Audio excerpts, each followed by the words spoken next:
Mana sizga qanot mushaklarini o'stirish uchun 6 ta eng zo'r mashq. Agar orqa mushaklaringiz keng bo'lmasa, tanangiz hali ham to'liq emas. Siz aytilgan hamma gaplarni unuting. Ushbu mashqlardan bittasini o'tkazib yuborsangiz, orqangiz hech qachon kenglashmaydi. 1. Kabelni teskari ushlab tortish. Pastga cho'ziling, qattiq torting. Orqa mushaklaringizni pastdan boshlab yoqib yuboring.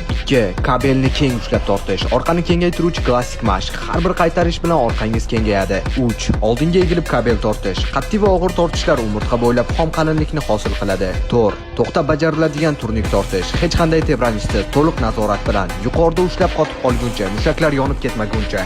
5. Qo'lni to'g'ri qilib kabel tortish. Eng yaxshi izolyatsiya mashqi detallarni shakllantiradi. 6. Ikki kabel bilan keng ushlab tortish. Muvozanatli zo'riqish, mukammal simmetriya, zaif nuqtalarni yo'q qilish. Bu mashqlarning har biri jangga teng va ko'pchilik sportchilar oxiriga yetolmay yiqiladi. Endi senga savol, sen ham yiqiladiganlardan bo'lasanmi yoki har bir burchakdan hukmronlik qiladigan qanotlarni qurasanmi? Agar senga qanot mushaklarini o'stirish uchun mashq rejasi kerak bo'ladigan bo'lsa, bizning botimizga kirib 832 kodini yubor.